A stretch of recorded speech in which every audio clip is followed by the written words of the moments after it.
here probably in an hour or so. Okay. Yeah, right now there's kind of people are out and about. I'm just out here documenting this. What you doing out here, Jeff? Is it Jeff, right? Yep. You're running for city council. That's what? This the one that Sam's running for, or the mayor? Or? I'm running for the seat that Sam is vacating. Oh, good. And so, just been kind of coming by and visiting the folks out here protesting, and you know, seeing how things are going, making sure folks are okay, and you know, doing what I can to support them. Good. Yeah, they're bringing up a pretty... He slept out here with one blanket and cardboard last night. Really? Yes. You did? He did. Wow. You should invite Randy Leonard. This man? I invited him this morning. He slept out here with us. He slept out here with a piece of cardboard and one blanket.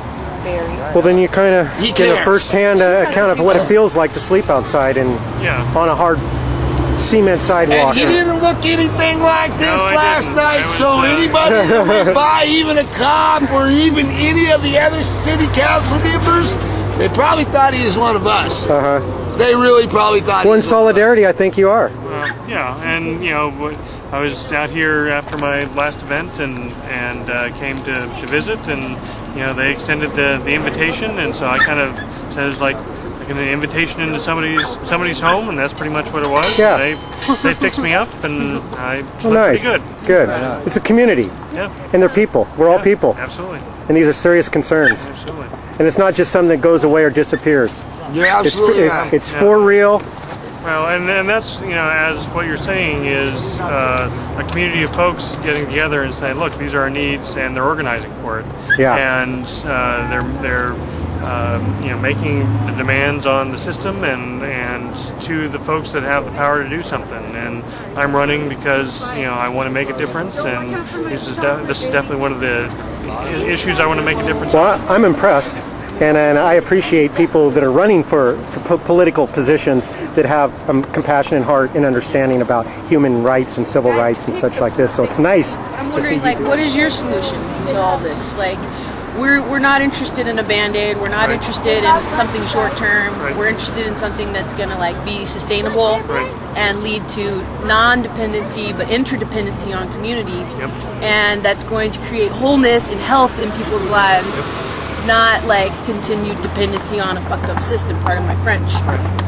So I think what we need to do, I think, is actually kind of a little bit of each thing. I mean, right now there are people with immediate needs, and we have to meet them, and we have to get people. I think first of all, you know, up and off the streets. Then you know, we need to look at, and hopefully we can do that immediately into sort of semi-long-term situations, 3-6 months. So let's get people stabilized, and then into, you know, some sort of permanent housing. And if people need help with other problems, then we get them that help. Once they stabilize and are in a home, we can see, are they able to work? If they're not, you know, is there other things that they can or want to do? And I think what is being put on the table right now is something of a quandary. I mean, I think the city of Portland is trying to move forward on homelessness, but what you're putting on the table right now is, you know, we can't wait until the end of the current 10-year plan to end homelessness. You know, we need to be making progress, and so that means, you know, do we put additional resources into you know, building affordable housing, into rent assistance, into permanent supportive housing, and it's all about money, and it's about priority. And the issue that you're putting on the table is how much of a priority, or are we as much of a priority as other things, and how do we make those priorities? And it's a tough decision, but what I think that the city council needs a voice on there is saying these folks are a priority, and we need to do more, not less. We need to move sooner, not later. And if I could wave a wand, I would solve the problem tomorrow. I'm not sure that's possible, but we need to move. I think coming out of here, what we need is sort of a path that everybody can see and everybody can agree to. And you know, you keep saying no more Band-Aids and all that sort of thing, and I agree with you. But you know, we could do the Band-Aid if we saw that it was part of the bigger picture, a bigger picture and a longer yes, process. yes, and here's where we're going. And that is the question that this group is putting on the table. And I think that is the question that the city and the city council need to deal with. What about, there's a lot of people in the community who are like philanthropists and who have money and who have property and who rent properties for really high amounts of money. I mean, what about partnering with those people? Like, my idea is like having a percentage of every apartment that's in the downtown being affordable housing. Not that it can only be affordable by the people who make millions and millions of dollars. But what about partnering with those folks and giving them a little back scratch while they're giving us a back scratch? And, like what we were just talking about. Yeah. Like, there's the whole Pearl District that's displaced so many people. The only people that used to live there can only walk down the streets or sit in Starbucks all day long. I mean, they're not there because that's their community, although it used to be, maybe. So. Yeah, and so I totally agree with you. And we need, as a city, making sure that we have the ability in every neighborhood to have all kinds of income levels. That rich people and middle-income people and low-income people and very poor people need to be able to coexist. And if we're going to be one city, we need to figure out a way to do that. And so we can't just put low-income people or subsidized housing in one part of the city or another. Everybody needs to figure out how to work together. And as I was here last night and talking to people, I heard over and over again, I don't want to be out here. But some people have been out here long enough that it's hard for them to imagine something else, and so we have to again put that put them on a path where it's like, oh, okay, I can see where we're going. I'm still not sure I can trust it, but somebody said to me, if I was somewhere for 6 months, then I could say, oh, all right, I'm not going.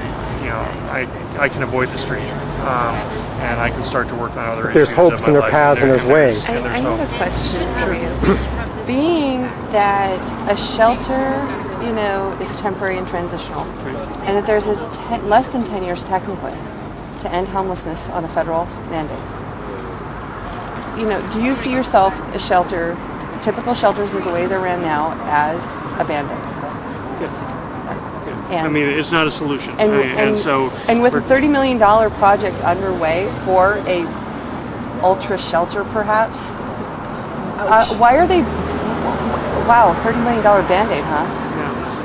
So are you talking about the Access Center? I am talking about the TPICD, the whole, okay. We can't do it on the Dirty Duck, it's a bad idea, homeless, ew, let's move it over to the U Block then. And so is your question about the TPI? Is your on the Block 25, or is your question about the Access Center Block U? $30 million Band-Aid. Thank you for sleeping with my blanket. It's a community problem, and so you can't just say, oh, this is a government problem, or oh, this is a social service problem, or oh, this is a nonprofit problem.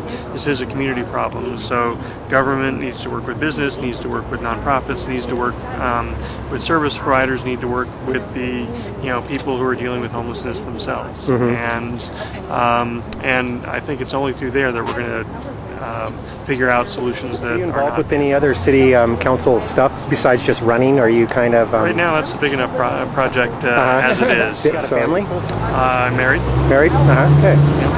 Well, So, thank you, Jeff. I'll be following you in the papers and promoting you because I really like what you're doing here, and I will support appreciate you. that. And I came down just to kind of talk and hang out and hear what people's experiences are and why they're here from themselves and what they think the next step is. And so I think I have a background as a community organizer, and so that's the question I keep asking is, all right, what do people want? And there's a lot of people that have been involved in different organizing and that sort of thing, and I keep saying, is there going to be kind of a meeting so that everybody has an agreement, so that when the city is ready to talk, as a reporter said out here last night, they definitely have people's attention, and so I think when people are ready to talk, they're going to have to make sure that they have their message together.